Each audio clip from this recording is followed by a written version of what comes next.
I'm going to talk tonight about West Point, where I went, okay? I still watch Army football games for my sins. It's my last guilty martial pleasure. But I'm going to talk about the West Point class of '86 and the military-industrial complex. And the first thing I should say is that before I was in the military, I didn't really think a whole lot about the military-industrial complex. I did read history, and I had heard of it because I knew of Eisenhower, but I hadn't really thought a lot about what it meant. And I wasn't particularly political. And if I was, it was towards the right, maybe. Then when I was in the military, I started to have my doubts about the war, but they were kind of discreet. You know, first it was, well, this whole thing in Iraq, it's not working. I don't think we can win. And that was my focus, you know. And then it was, well, I'm not so sure that we can win, and then maybe we're wasting the lives of these soldiers that I love. And then it kept growing, right? And then I was like, well, what about all these civilians who are dying or locals in any way? So it kept building until I started looking at like the structural and ethical and strategic problems. Okay, so it started with a little bit of doubt and it grew into something bigger. That's when I first really started looking at the MIC, right, at the military-industrial complex. It's the first time I started thinking about defense contractors. Because one of the things I did notice, even in the course of my short career, okay, so I started looking at living the Army life in 2001. By the end, the amount of jobs that were being done by contractors had just ballooned. Okay, so suddenly jobs that had been done in Vietnam, for example, or even during the first Persian Gulf War by reservists or by active duty folks were now being done mostly by, you know, locals or third-party nationals. So like I learned about cricket from, you know, contracted Pakistanis and Bengalis, right? So, but I started to see this, and then I remember specifically that, you know, I started to see sort of mercenaries or security contractors from Canada, from South Africa, I mean, all over the place, and then a lot of African countries. So I started thinking about this. But this article kind of jumped out because it had a personal connection, that being West Point. Because I think what happens is a lot of us, we hear military-industrial complex, and it's too big, right? It's too big of a concept. It's too broad to even to understand, right? In fact, if anything, it sounds too much like the term deep state. And I think that turns some people off, and then it scares other people because it's like, well, that's just too nebulous for me to view. So I read an article in Politico about this West Point Mafia. It was from about a year ago.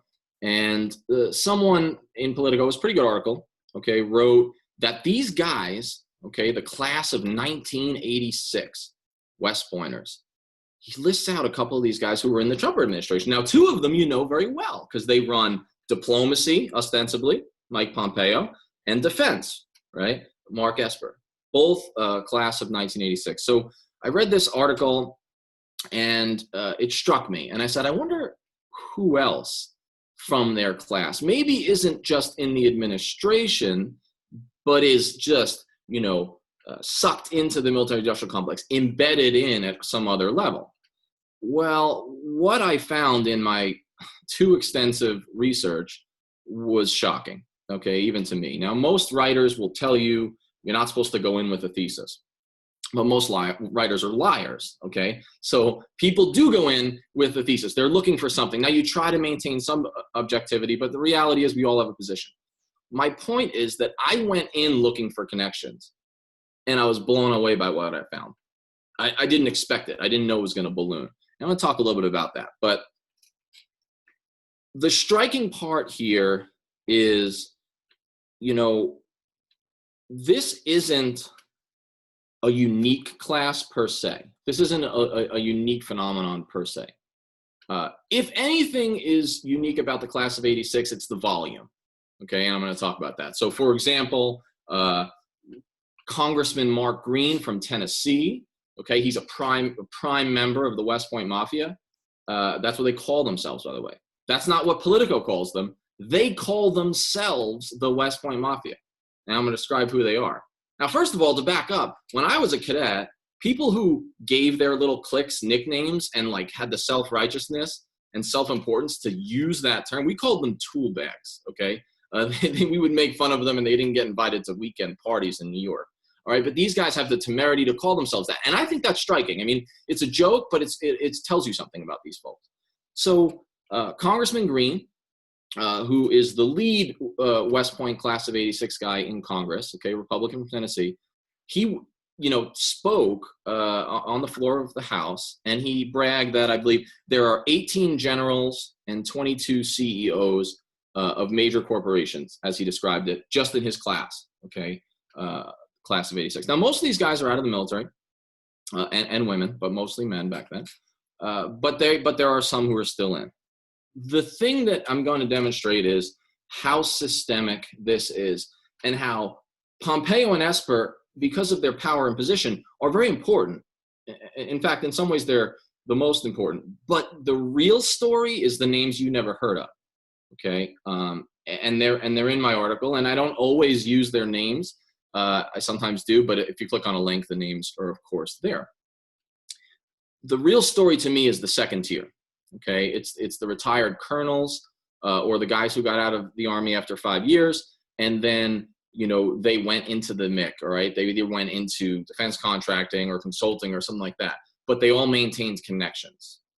So here we go. Where are they? Right, where are the class of 86 grads from West Point? This one individual class. They're in the executive branch, the Pentagon. Tons of generals, and then also civilian employees, the Defense Department, undersecretaries, assistants, all kinds, all this stuff, analysts in some cases.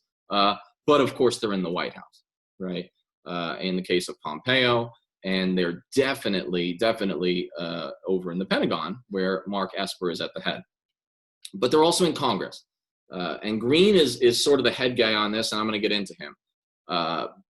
The important thing to understand here is, what I'm laying out step by step here are all the components of the military-industrial complex. Because remember, when Eisenhower gave his speech, when he originally wrote that farewell address warning us about the military-industrial complex, he wanted to call it the military-industrial Congressional complex. And I'm going to show you that A, he was right about that, and then B, this class of 86 is embedded in all those levels. So we're starting with the executive, okay?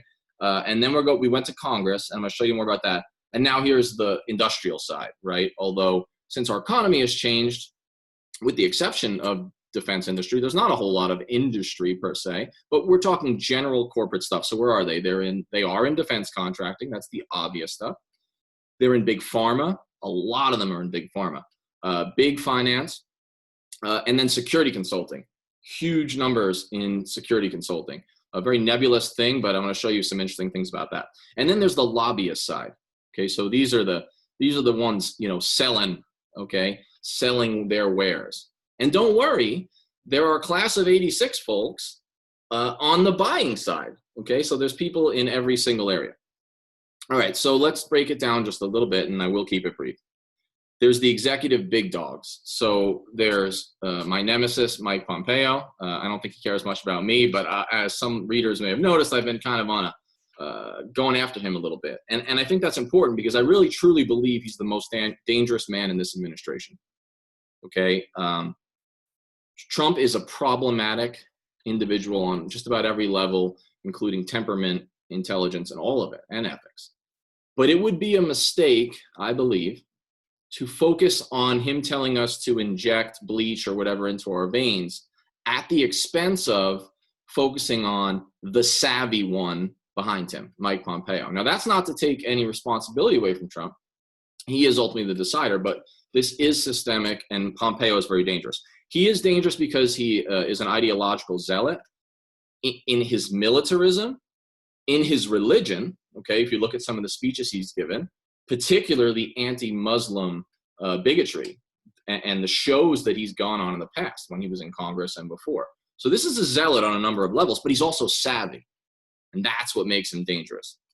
The thing about Pompeo is he also touches all three facets, more than any of the other guys in the class, of the MIC, okay, of the military-industrial Congressional complex. Obviously, he was in the military. Obviously, he was the head of the CIA, which has a paramilitary feel.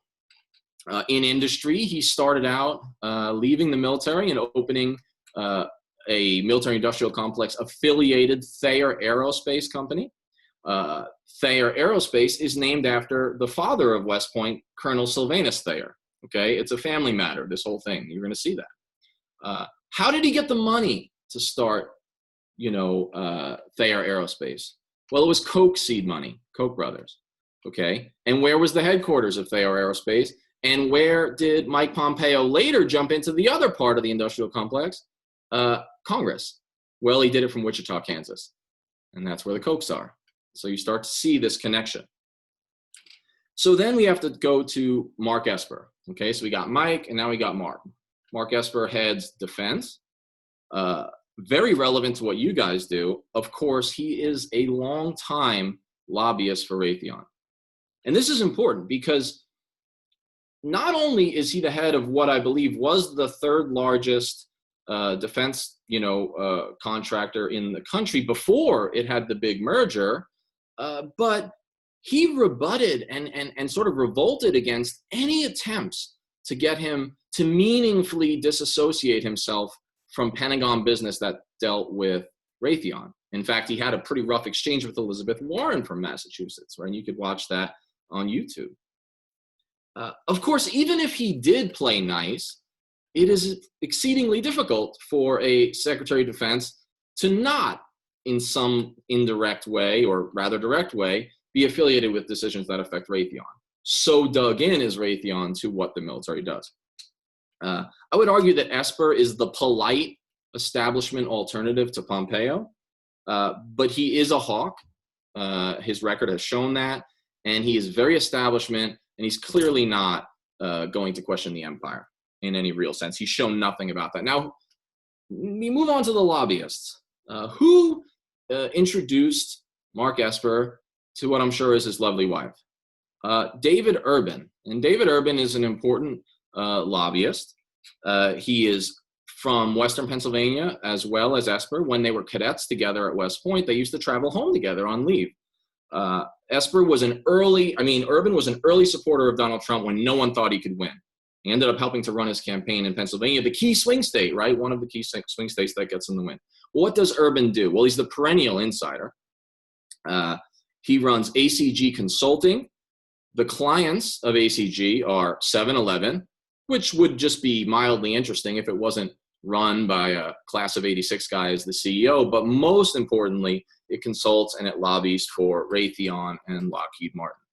Okay, so you start to see these connections. Now, interestingly, this article, more than most of mine, has persisted on the web a little more and garnered a little bit more interest, not just this speech, but sort of in general.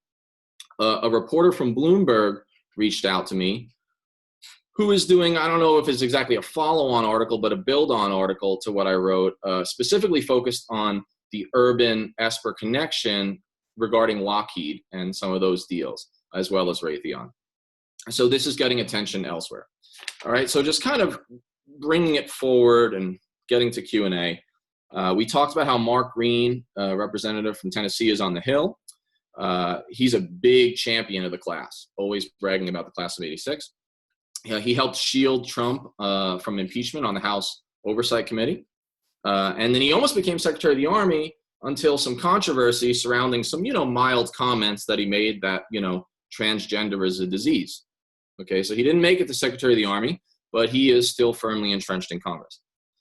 But here's the story, one level down. And I'll breeze through these, but there are tons of them.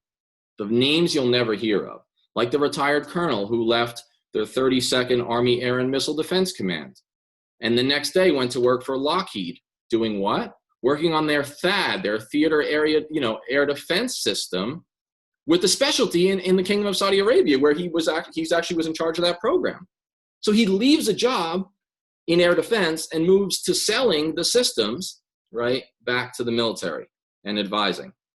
And he did so in Korea and the Kingdom of Saudi Arabia. Very relevant, right? Lockheed makes the THAAD system, okay? So then you go to the buying end, okay? Well, you need to have people who are friendly to your product on the buying end. So who do we have? All right, also class of 86, we have a retired brigadier general who used to work in the defense logistics world. Well, so she moves over to the Pentagon, so not exactly the private sector, where she's now the principal advisor to the undersecretary for acquisitions, right? acquiring these weapon systems. Or there's an 86 grad who is currently an Exxon executive, but for a while he was actually in the reserves and was working for Exxon and also working at the Defense Logistics Agency in some form of acquisitions. So we got the buyers. And then forget about the consultants. We can go on forever and I won't. But a couple of highlights. All right, we got a guy who's the VP of a company that develops military bases, specifically former military bases that get pulled out in the BRAC process. Well, what did he do right before that?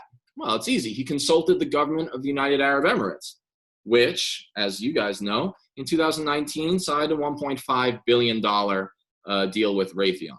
Okay, so let's just step back as I finish and then go to questions and think on the severity. All right, and I haven't fully scratched the surface, but I can answer any questions. Step back and think on the severity of these strictly legal, okay, that's key. These strictly legal, what I call class-wide, class of 86-wide conflicts of interest. From the top, you have Mike Pompeo, the valedictorian of that class, okay, who is championing, crafting, and colluding specifically, you could look this up, with Benjamin Netanyahu over the phone weekly to try to start a war or at least up the tension in the Gulf, specifically with Iran, which is his obsession. So he champions, colludes, and crafts the war, to put it simply, that Esper, his classmate at Defense, will then manage.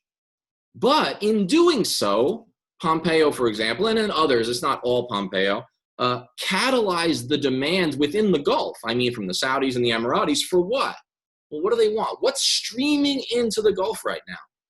The THAAD system from Lockheed and the Patriot system from Raytheon, benefiting Esper's former employers, and a bunch of other classmates who work for these very same folks.